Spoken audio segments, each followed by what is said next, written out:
याद आया electric charges? Sanjana बताया था या नहीं बताया था? अब बताओ रेजिस्टेंस क्या होता है? What is resistance?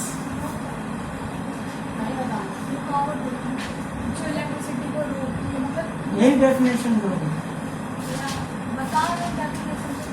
अच्छा, 1 ओम ऑफ रेजिस्टेंस क्या होता है?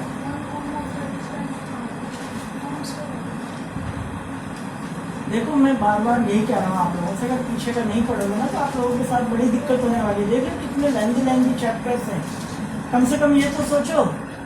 अभी 6 चैप्टर से कुछ पूछ दूं वो भी नहीं तो बता पाओगे आप,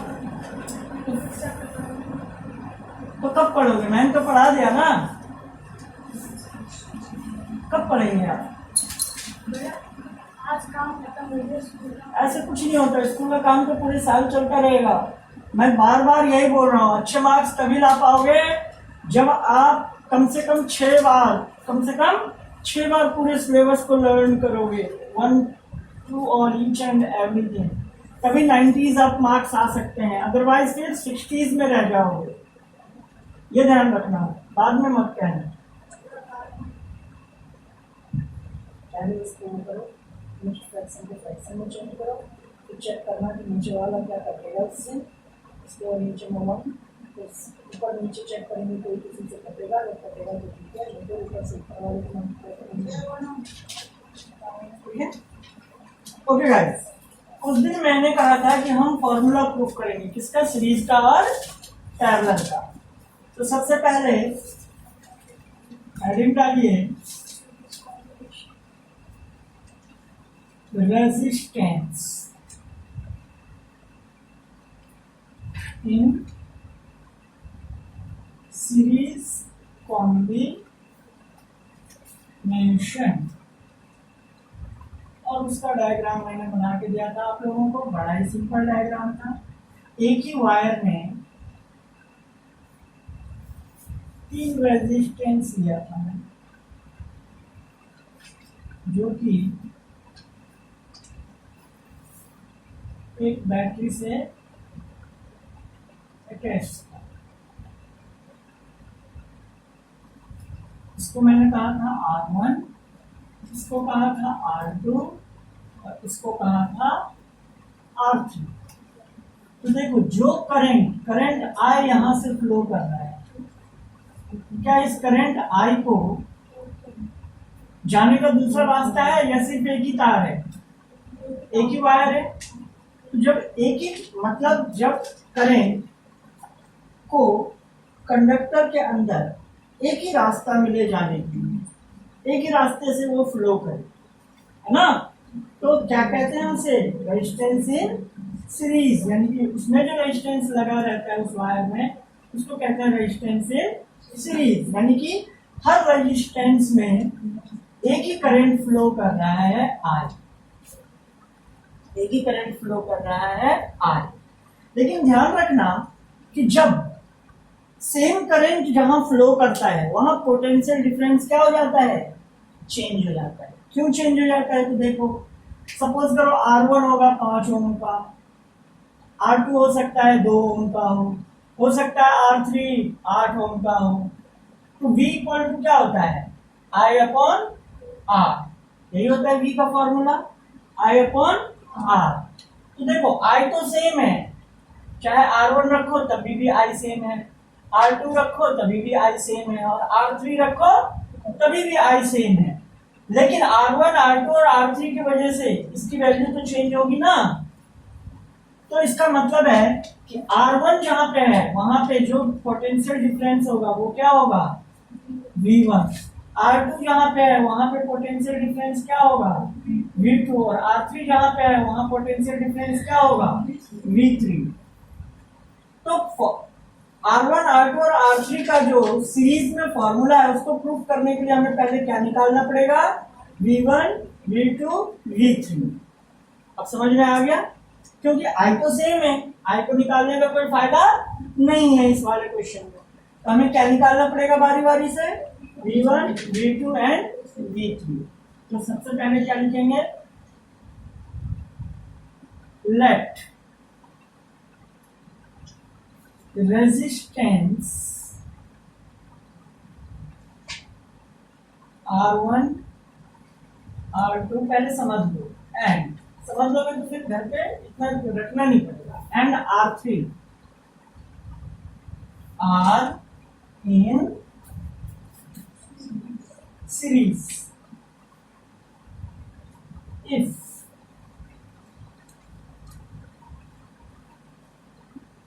potential difference through each resistance be V1, V2 and V3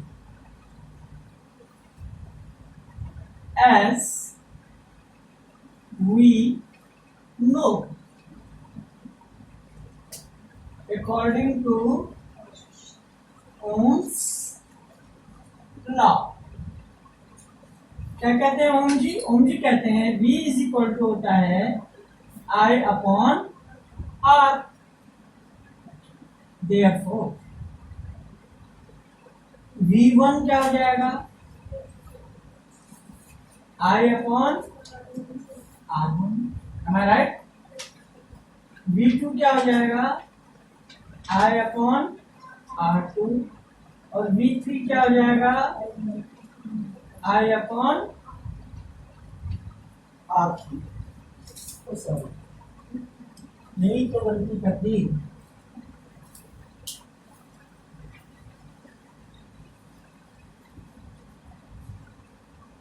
V is equal to क्या होता है? I into R। आप लोग बता भी नहीं रहे हो,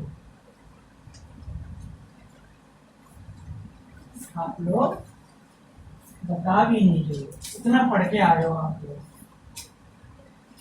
okay, V is equal to होता है I इंटू R। तो V1 क्या हो जाएगा? I into R1। V2 क्या हो जाएगा? I इंटू R3 और V3 क्या हो जाएगा? I into R। ओके, इतना पढ़ के आ रहे हैं आप। अब हम लिख सकते हैं क्या? V is equal to, because V is equal to V1 plus V2 plus V3 और V की वैल्यू क्या है? I into R is equal to V1 I R1, V2 I R2, V3 I R। yes or no? तो I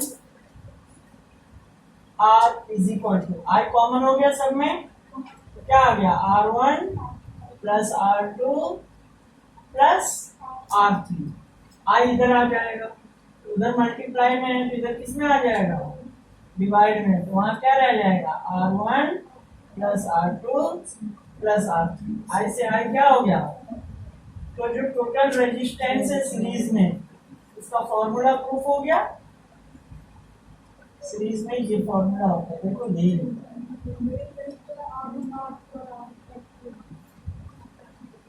proof ये हो गया ना कि टोटल रेजिस्टेंस जो होगा सीरीज का वो होगा R1 plus R2 plus R। ये फॉर्मूला होता है जो प्रूफ कराना ओम्स लॉ के हेल्प से।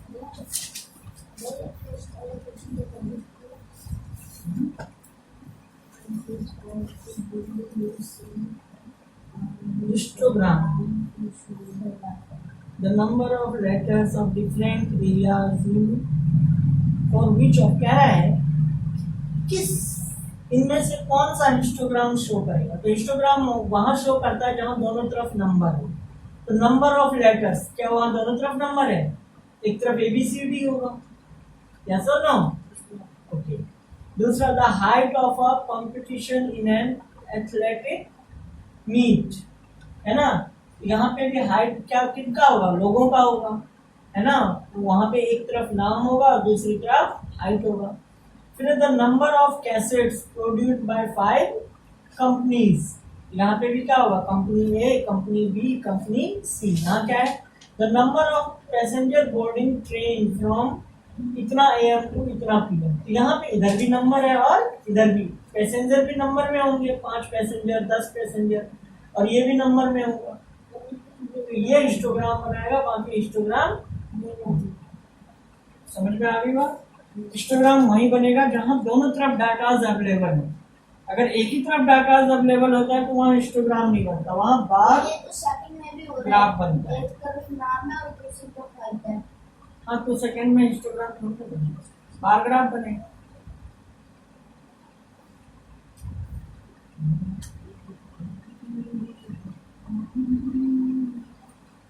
आज आप लोगों को मारूंगा, कल छोड़ दिया था, आज मारूंगा अगर गलतियां हुई थी, ये ध्यान रखना, ठीक है?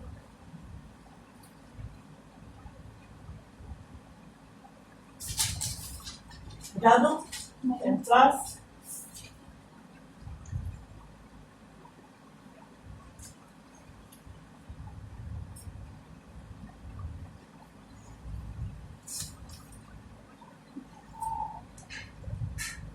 टफ नहीं है, इजी है, सिर्फ कॉन्सेप्ट माइंड में रहना चाहिए। इस सीरीज में अगर निकालना है, प्रूव करना है फॉर्मूला, तो V1 V2 V3 निकालना होता है, बस बात खत्म।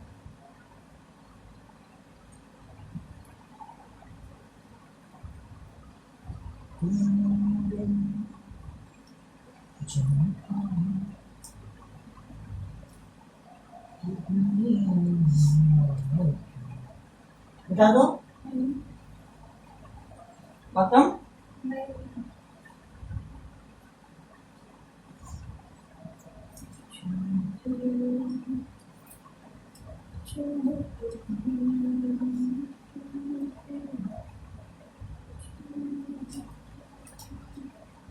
यस,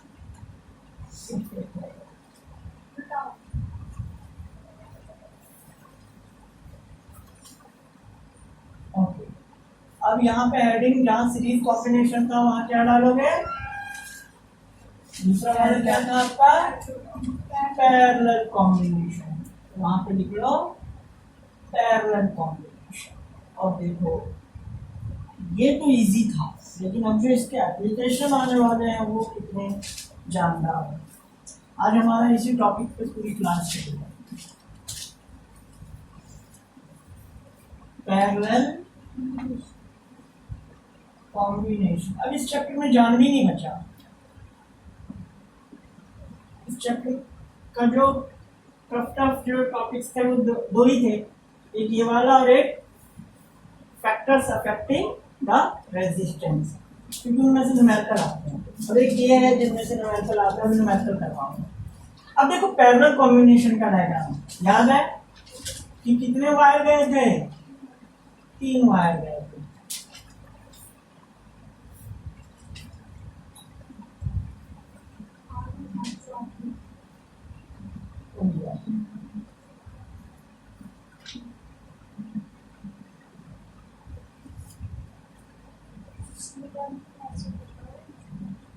रेल भी क्या किससे जुड़ा था? एक बैटरी से जुड़ा हुआ।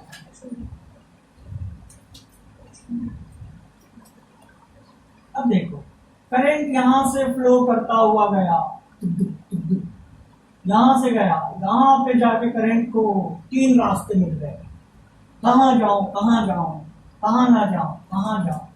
मान लो ये R1 है, ये R2 है और ये R3 है। तो जो करंट अब इस आई में से 3 पार्ट में करंट टूटेगी, तो जो इधर जाएगा उसका नाम मैंने दे दिया I1, जो इधर जाएगा उसका नाम दे दिया मैंने I2, और जो इधर जाएगा उसका नाम मैंने दे दिया I। तो हमने क्या देखा कि पैरेलल कॉम्बिनेशन में क्या अलग होता है? करंट जो फ्लो करता है वो सभी में अलग अलग होता है ना। बट जब करंट अलग अलग होता है तो पोटेंशियल जो होता है वो हर जगह क्या होगा? सेम, है ना। इसका मतलब हमें पोटेंशियल से कोई मतलब नहीं, हमें क्या निकालना होगा? इसमें करंट निकालना है ना। तो क्या लिखोगे? If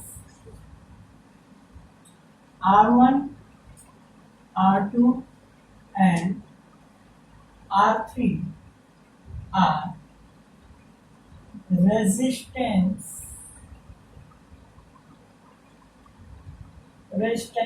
of wire in parallel, and I1, I2 and I3 are value of current flowing through each resistance respectively. Then, according to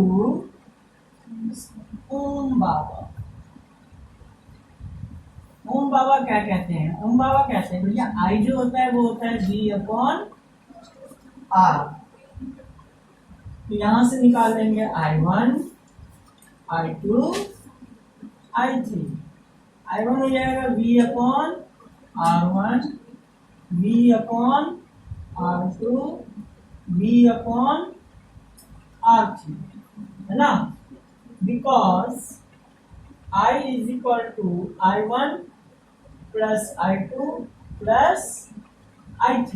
I की वैल्यू रखो V upon R is equal to V upon R1 plus V upon R2 plus V upon R3।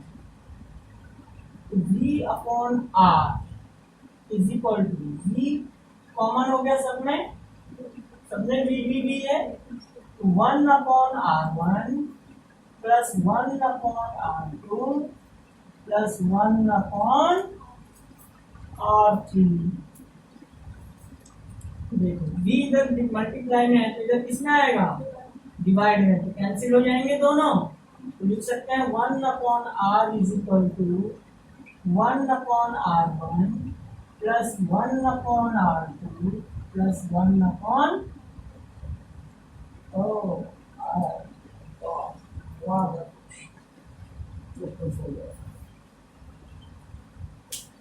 तो याद रखने वाली बात क्या है इसमें कि जब हम पैरेलल प्रूफ करेंगे तो हमें क्या फाइंड करना होगा? आई फाइंड करना होगा। और जब हम सीरीज प्रूफ करेंगे तो हमें क्या फाइंड करना होगा? वी फाइंड करना होगा। एंड नथिंग, इजी है, लड्डू है। जिसके ऊपर भगवान कृष्ण का आशीर्वाद है उसके एग्जाम में ये क्वेश्चन आता है।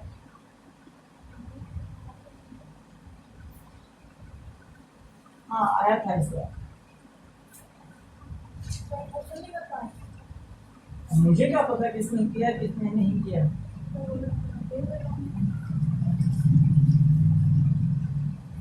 जो पढ़ाई नहीं करते ना लास्ट में उनका माइंड ना ऐसी हो जाता है। अभी से पढ़ाई करोगे ना तो बोझ इकट्ठा नहीं होगा। अभी से पढ़ाई नहीं करोगे ना तो बोझ इतना इकट्ठा हो जाएगा कि बाद में पढ़ने में मन नहीं लगेगा, फिर आप रैंडमली पढ़ोगे और इसी वजह से कुछ भी नहीं होता। घर से होमवर्क मिला था, यहाँ पढ़ना है। कल आया कि होमवर्क? कल आया क्या है? ट्यूशन के टाइम में ही सोता है क्या? भाई भूल गया पिछले साल की पिटाई, या चाहता है दोबारा? मजबूत हो जाएगा, कोई बात नहीं।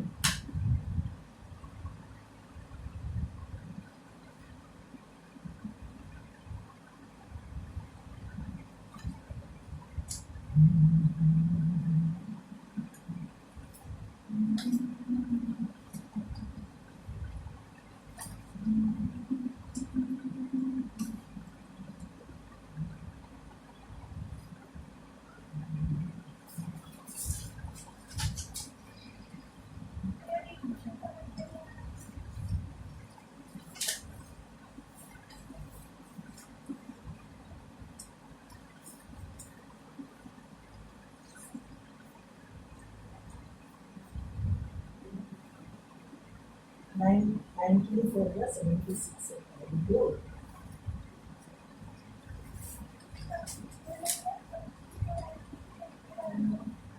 थोड़ी ना, वो 4 है ना।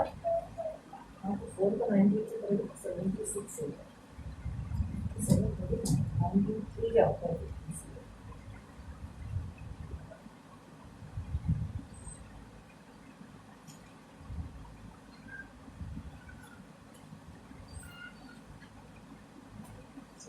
में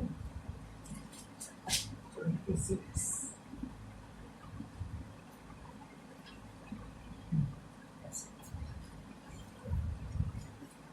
लर्न कर लो है। 20 तक टेबल तो सबको लर्न होना चाहिए। चलो अब हम करते हैं न्यूमेरिकल। अब हेडिंग डालिए प्रैक्टिकल प्रॉब्लम्स, जो एग्जाम में सबसे ज्यादा आते हैं। ये तो बहुत इजी है, ये तो बहुत रेयर आता है। कहा ना, जिनके ऊपर भगवान कृष्ण का आशीर्वाद है उनके एग्जाम में आता है। साइंस की बुक होगी उधर 10th की। हाँ,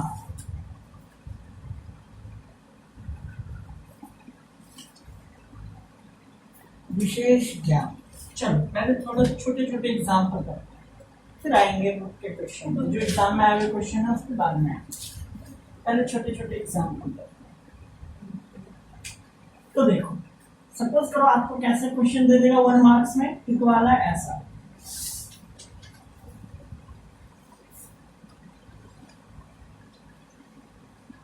फाइव ओम 5 कहेगा find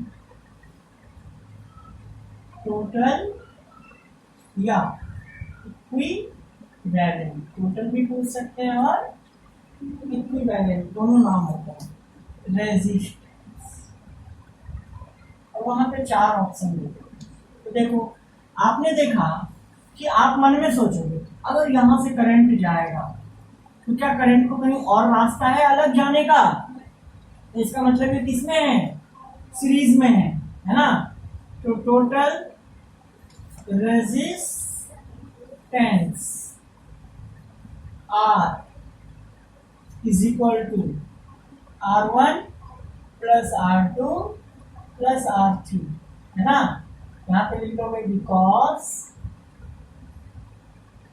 R1 R2 and R3 are in series.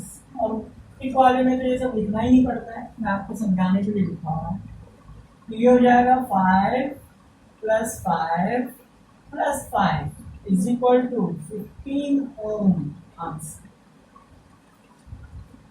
Okay, फटाफट नोट कर लो, नोट करते जाओ, ये मत सोचो आसान है।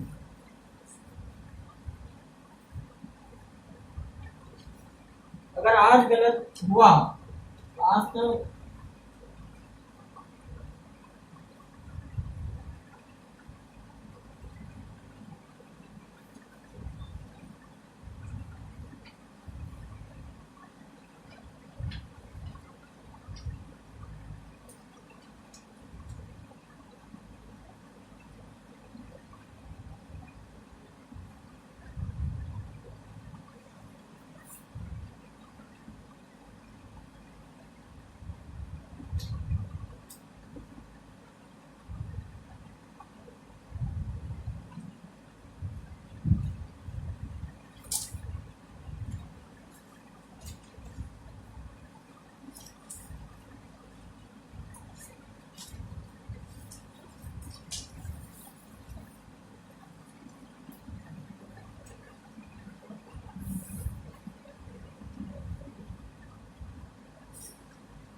हो गया।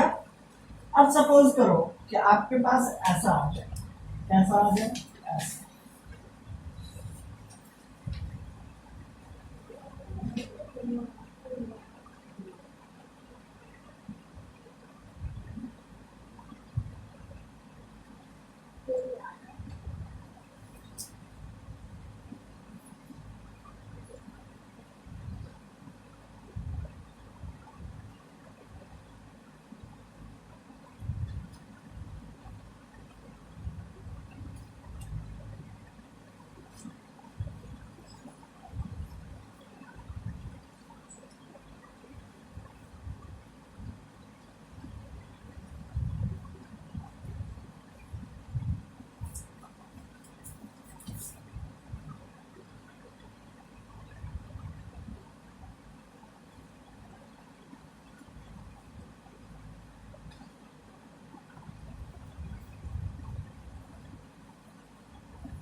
तो है ना थोड़ा tough,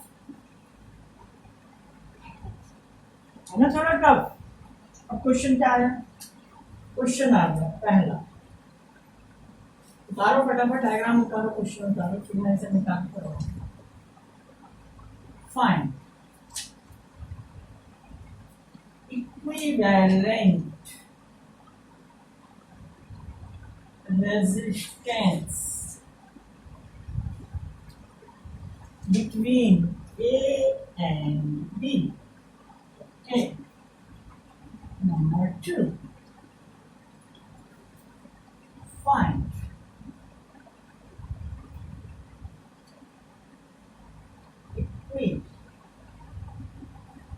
equivalent resistance between B and D. Number 3. Find equivalent resistance of circuit.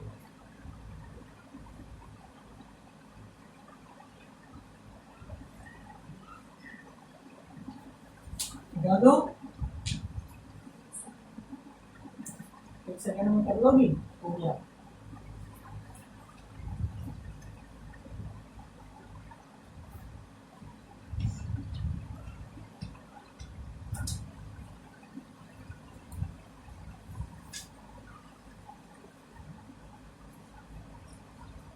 पड़ोसी से देंगे।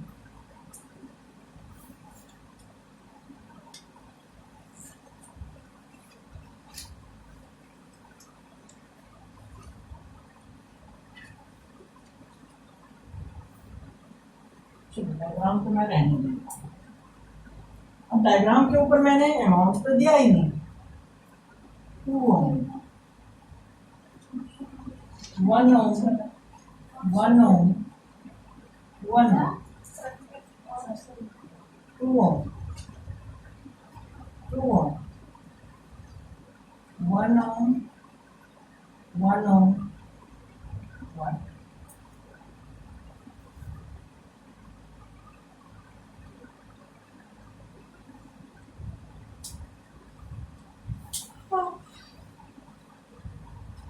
चलो नंबर फर्स्ट सॉल्व करते हैं। नंबर फर्स्ट में क्या कह रहा है, ए और बी के बीच, यानी कि हमें सिर्फ इतने दूर का फाइंड करना है, यहां से लेकर यहां तक का, आगे कुछ नहीं सोचना हमें, कुछ नहीं, सिर्फ यहां से यहां तक का सॉल्व करना। ठीक है, तो यहां पे लिखेंगे if R1 is equal to 2 ohm, R2 is equal to 1 ohm, R3 is equal to 1 ohm, R4 is equal to 1 ohm, R5 is equal to 2 ohm,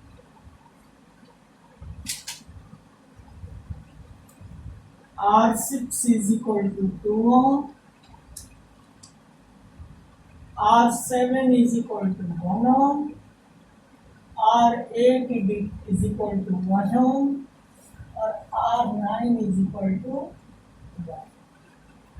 यानी कि 9 रेजिस्टेंस है हमारे पास, लेकिन ए और बी के बीच में R1, R2, R3, R4 और R5 तक का ही लेके चलना है। ठीक है, ये हो गया R6, ये R7, R8 और R9, R7, R8। ठीक है, ये हमने नाम दिया। अब क्या देखती हूँ, अब आपने देखा कि ये तो बाद में, पहले ये किसमें है, पहले हम बॉक्स को सॉल्व करते हैं। जैसे बोर्ड मास में पहले किसको सॉल्व करते हैं, ब्रैकेट सॉल्व करते हैं, ऐसे हमेशा सोचो कि पहले बॉक्स को सॉल्व करना है, तो बॉक्स में R2, R3 और R4 किस में है? पैरेलल में है। तो लिखोगे इफ, और उनके टोटल रेजिस्टेंस को कुछ मान लो, RA मान लो। If RA is total resistance between, total की जगह equivalent, equivalent resistance between, equivalent resistance of R2, R3 and R4, then RA is equal to क्या हो जाएगा?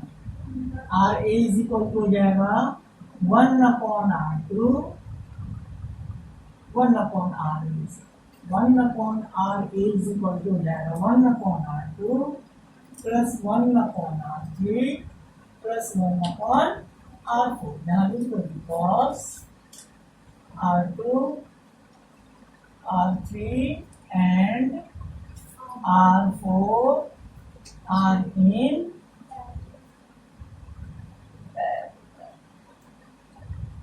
ठीक है। तो 1 upon RA is equal to हो जाएगा 1 upon 1 plus 1 upon 1 plus 1 upon 1 into 1 to 3 upon 1, cross multiply करोगे तो 3RA is equal to 1, RA की वैल्यू कितनी आ गई? 1/, क्या तो समझ में आ गया? अब हम चलते हैं ए और बी के लिए। अब ये पूरा अब क्या बन गया? RA बन गया, यानी कि अब ये तीन, अब ये बॉक्स नहीं रहा, अब ये एक लाइन बन गया। ये तीनों मिलके क्या बन गया? ऐसा बन गया, RA बन गया, क्योंकि अब इक्विवेलेंट टोटल मिलके इसमें आ गया, है ना? ये RA बन गया। अब सोचो अगर ये एक ही वायर है तो ये और ये तीनों सीरीज में है या नहीं है? अगर ये तीन नहीं है, यहाँ पे सिर्फ एक है, RA है, R1, RA और R5 तीनों सीरीज में है या नहीं है? यस और नो? अब आप क्या लिख सकते हैं? If RB is RAB is equivalent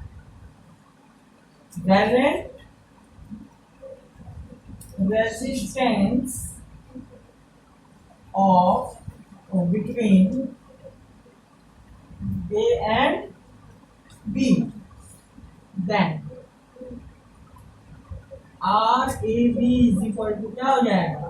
R1 plus RA plus R5 लिखोगे because they all are in series। अब इनकी वैल्यू रख देंगे तो RAB हो जाएगा 1/3, तो सर RA कितना है? 2 plus 1/3 plus 2, 2 और 2 4, 4 12 और 1 13/, करेक्ट कर दिया मैंने। ये आ गया फर्स्ट का आंसर। ओके,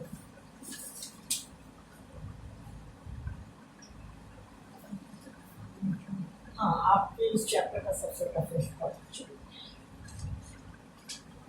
इसको समझने के लिए, और ऐसे अगर पढ़ोगे तो मेरा पढ़ाना ना पढ़ाना बराबर है, ये ध्यान रखना। और घर पे प्रॉपर्ली प्रैक्टिस करके नहीं आओगे तो पढ़ाई लिखाई बेकार है। 10th में हो, ये तो समझो 10th में हो, जहाँ से आप लोगों का फ्यूचर जो है वो प्रेडिक्ट होता है, फ्यूचर का डोर है। तो 9th तक जो भी कर लिया वो कर लिया। 9th में हल्का फुल्का पढ़ के चलो 60-70 टच कर लेते थे, लेकिन 90 नहीं कर पाए ना, क्यों? इसी वजह से। तो थोड़ी सी मेहनत करो, थोड़ी सी मेहनत करोगे ना, 90 दिवाना मेरी गारंटी है, मैं दिवा के लाऊंगा आप लोगों के लिए, लेकिन मेरे हिसाब से पढ़ो। नहीं आए ना मेरे हिसाब से पढ़ो और फिर 90 नहीं आया ना, है ना, तो जो मर्जी वो करना मेरे साथ, लेकिन मेरे हिसाब से तो पढ़ो कम से कम, और फिर 90 ना आए तो बता।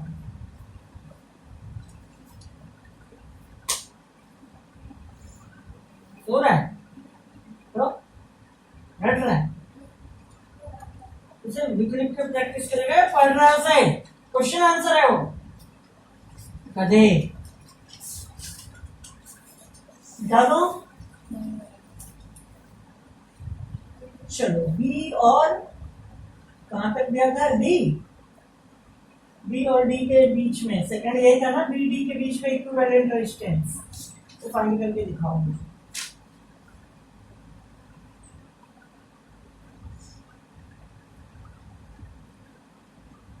कौन पहले करके दिखाता है।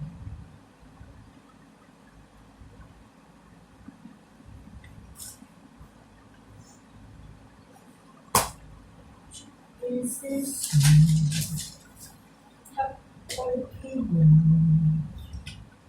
थप्पड़ में है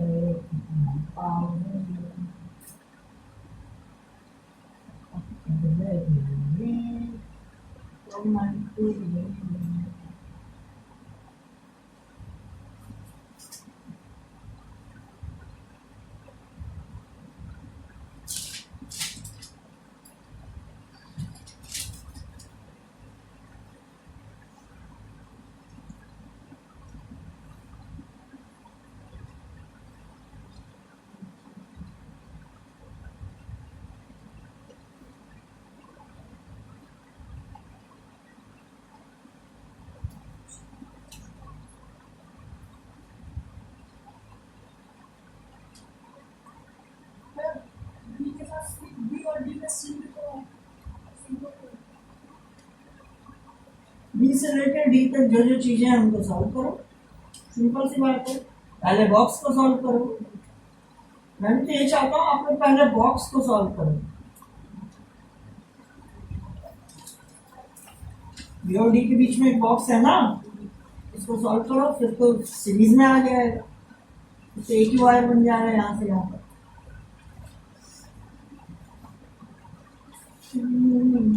से लेके डी तक फाइंड करना। हाँ।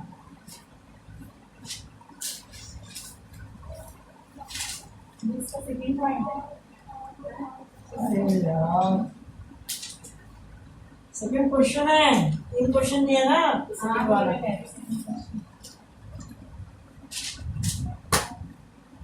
आर बी मान लो, फिर आर ए। आपकी मर्जी, आप जी मान लो, जी फॉर बॉटम।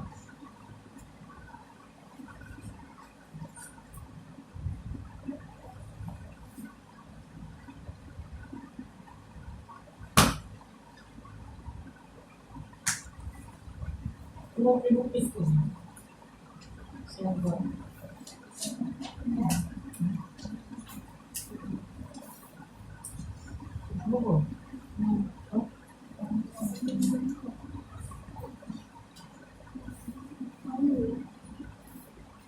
वापिस नहीं दी।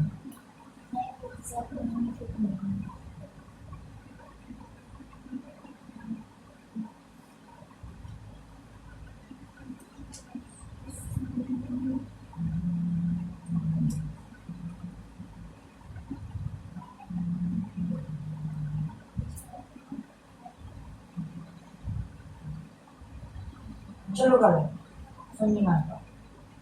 संजना ने बॉक्स गलत सॉल्व किया है, आपने तो किया ही नहीं। चलो उन्होंने कुछ किया तो है कम से कम। चलो आप धीरे धीरे करो।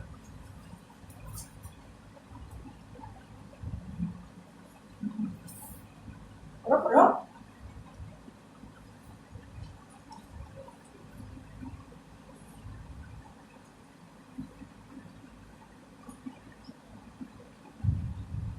अच्छा अभी नोट ही कर रहे हो आप?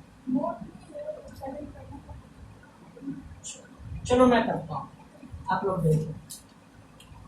होता है, अभी तो पहली बार है, ये तो होगा ही ना।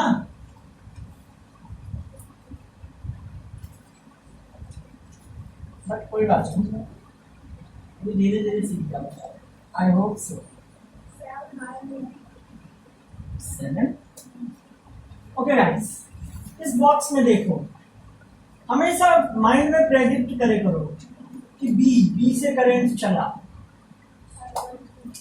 यहां से जो चला करंट यहाँ पे भी इस रेजिस्टेंस में आई ही हो, यहां तक आया, यहाँ पे दो रास्ते निकले, एक उधर और एक इधर, तो जो करंट इसमें जाएगा वही करंट इसमें जाएगा, तो दोनों सीरीज में हो गए।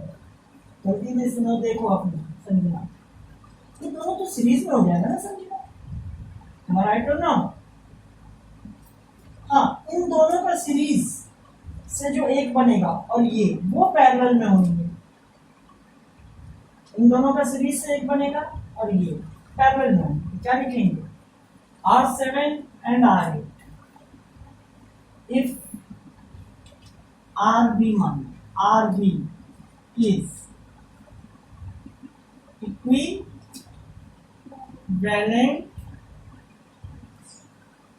resistance of R7 and R8, then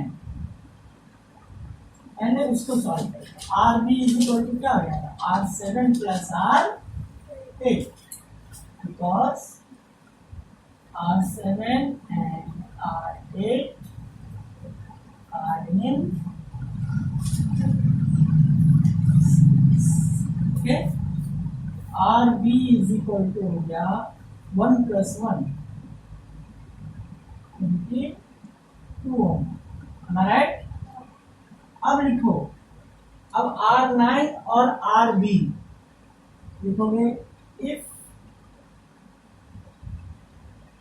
RC is equivalent resistance of RB and R9, then RC is equal to 1 upon RC. 1 upon RC is equal to 1 upon RB plus 1 upon R9, because RB and R9 are in,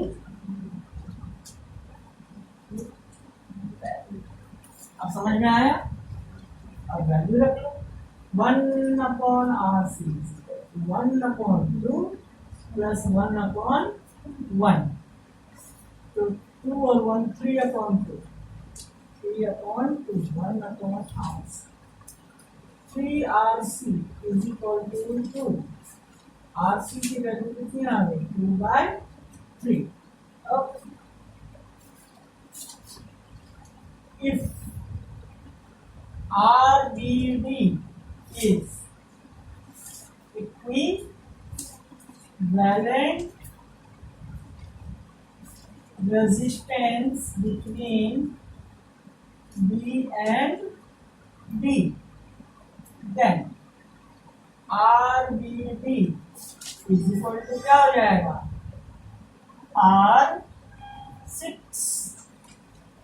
plus RC, होगा या नहीं? क्योंकि इनसे solve होके जो RC आया है, इससे सॉल्व होके, पूरे बॉक्स से सॉल्व होके RC, अब एक ही वायर बन जाएगा और ये एक ही वायर है, तो ये अब ये सीरीज में हो जाएगा, R6 प्लस RC।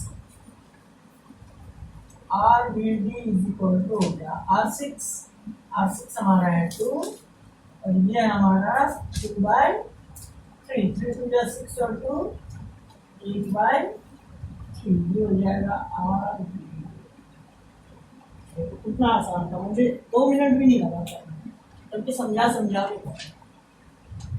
अब इजी, एक बार सीख जाओगे ना करना, फिर इजी है बहुत।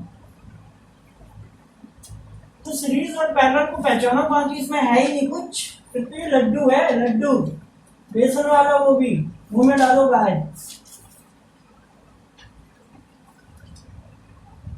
रीना के मुंह में तो पानी आ जाते हैं कुछ भी सीखते हैं।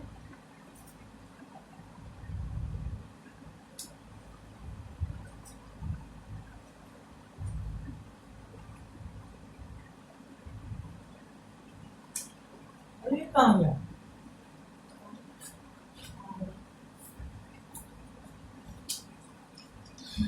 चल गया, वहां बैठ जा आराम से, क्यों इसको दुख दे रहा है?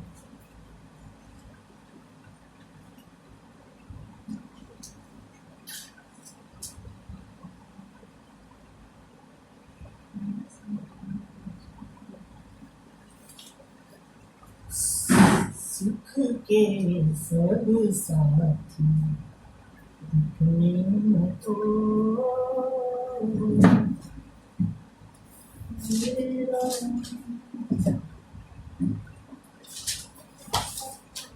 ये क्या करेगा?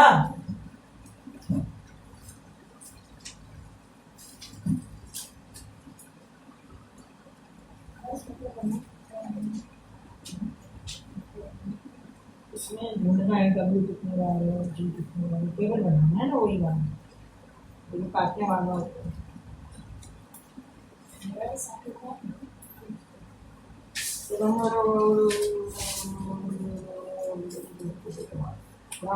आंसर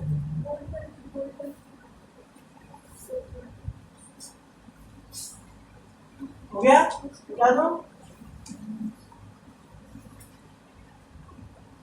और थर्ड का आंसर तो बिल्कुल सिंपल है, जो आर ए बी आया था और जो आर बी डी आया है, दोनों को ऐड कर दो तो आंसर आ जाएगा, है ना? Total two valid ratio.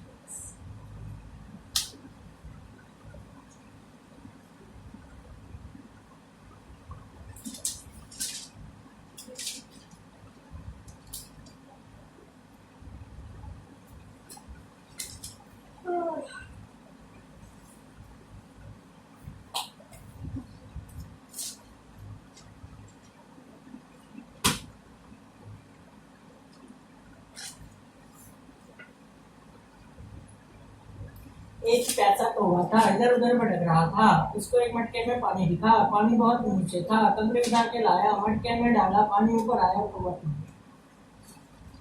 इसका मतलब क्या? जहां चार वहीं राह।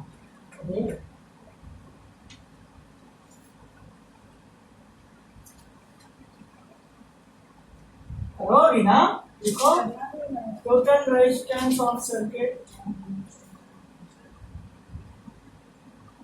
थर्ड कर दिया। Total resistance of circuit equal to R A B plus R B D.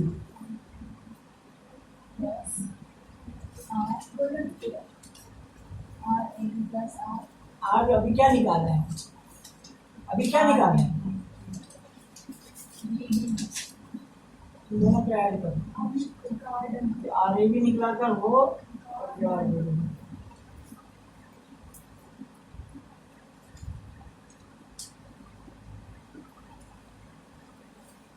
कितना है टोटल रेजिस्टेंस? देखते हैं लोगों का कितना। 21/3 है ना? 7 आ जाएगा ना, 3 7 या 21 कैंसिल हो जाएगा, 7 आएगा, 66 आ गया।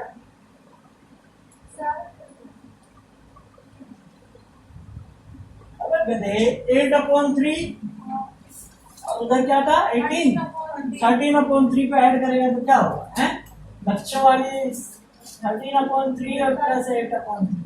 जब डिनोमिनेटर सेम है तो न्यूमरेटर आपस में ऐड नहीं हो जाएगा, 3 7 या 21 7 ही आ जाएगा, 66 पहुंचा दो। मैं और हूँ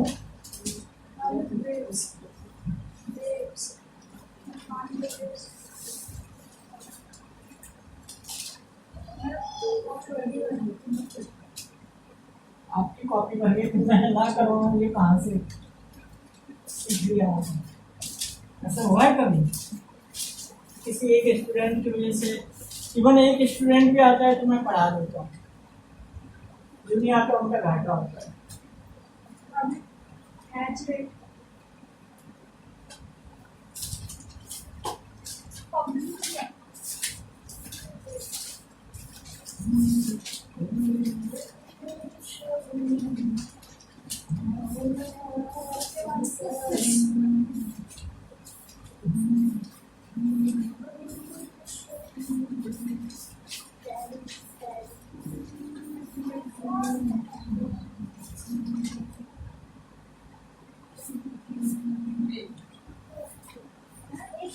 देखो क्वेश्चन लिखिए,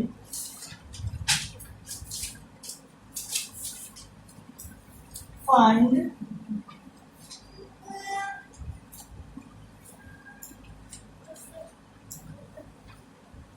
the internal resistance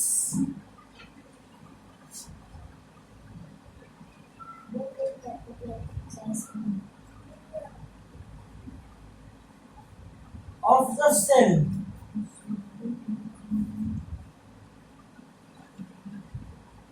in given circuit diagram.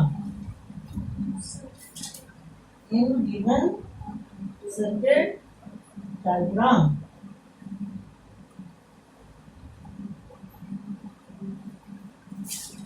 ये diagram.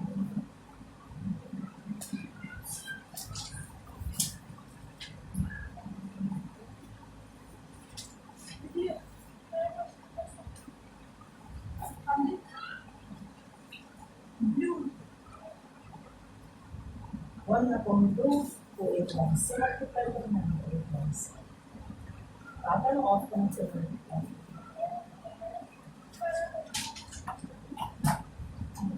कहाँ बैठे तो पूजा 8 और 3 11/4 11 हो गया 22 क्यों ऊपर से ऊपर का न्यूमरेटर को न्यूमरेटर से मल्टीप्लाई करोगे डिनोमिनेटर कितने बार समझाऊं मैं एक ही चीज कितने बार तुम्हें बताओ। जस्य पठस्य तस्य गुरुवहि समर्पितम बना लिया।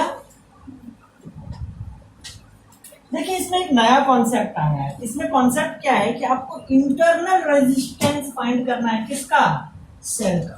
ये लिखा है ऑफ अ सेल, ये लिखा है क्वेश्चन में। तो चलिए करते हैं, पहले डायग्राम मुझे भी बनाना पड़ेगा ना। 2 वोल्ट का सेल लगा हुआ है,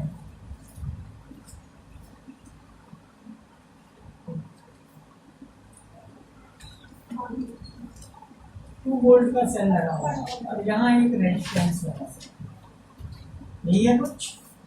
यहाँ एक बॉक्स है, ऊपर एक रेजिस्टेंस है और नीचे भी एक है, मतलब बीच में भी है। अच्छा यहाँ 2 है, ऐसे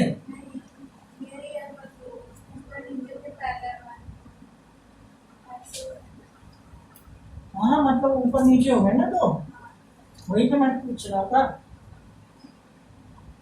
बीच में नहीं है ना।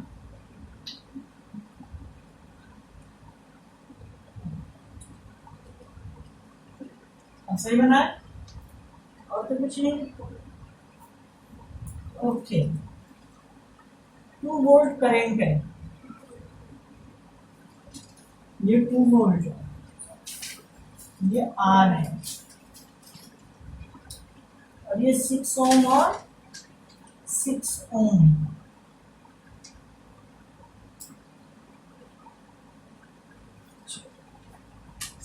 ओम और 6 ओम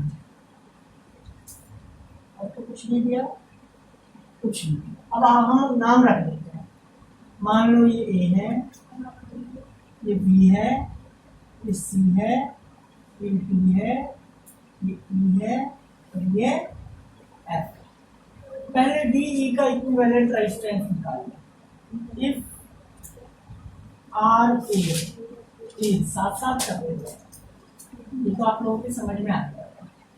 इक्विवेलेंट आई गिवन नहीं है, वो ना उन्होंने लिख दिया है, एग्जाम्पल है ना ये। अच्छा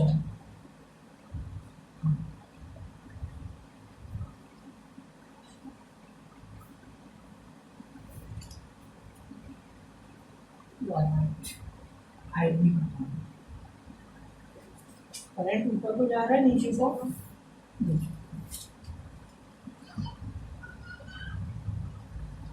आई गिवन है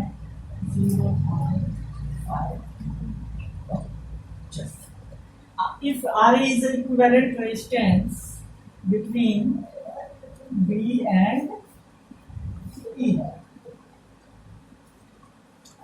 then RA 1 upon RA is equal to 1 upon 6 plus 1 upon 6. Am I right? ये हो जाएगा 2 upon 6 यानी कि 1 by 3. क्रॉस मल्टीप्लाई करेंगे RA is equal to 3 ohm. अब देखो, अब यहां से लेकर और यहां तक एक ही वायर हो गया, तो स्मॉल आर यानी कि इंटरनल रेजिस्टेंस और इसका जो आर ए है दोनों सीरीज में आ गए या नहीं आ गए, है ना. आई गिवन है, गिवन क्या है आपको, given I is equal to 0.5 ohm, b is equal to 2 volt, oh sorry ampere, b is equal to 2 volt, है ना. तो as we know I is equal to क्या होता है, V upon R, है ना. यहाँ पे लिखोगे if R is equal to RA plus R,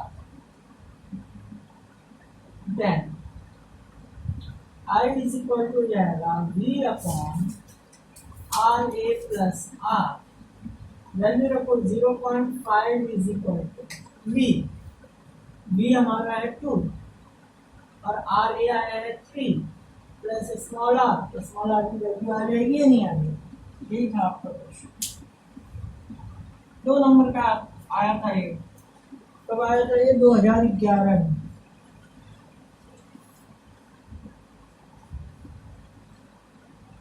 four marks का है, ऐसा नहीं आता 4 मार्क्स का, ये 2 से ज्यादा का नहीं आता.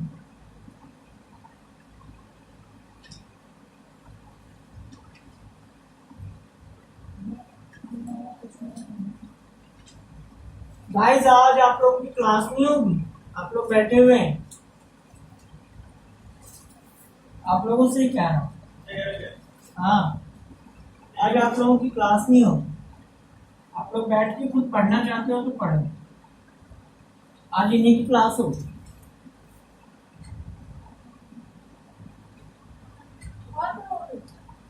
हाँ?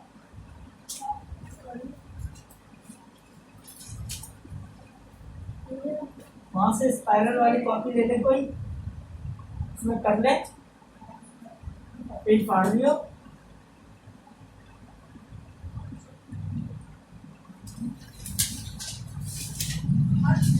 अरे स्पाइरल वाली मेरी कॉपी ले ले, दे. वो क्या है, सामने स्पाइरल वाली कॉपी पड़ी है. स्पाइरल नहीं समझता क्या? वो 150 की कॉपी ऐसे रखो, उसमें से एक पेज क्या है, 3 का मत फाड़.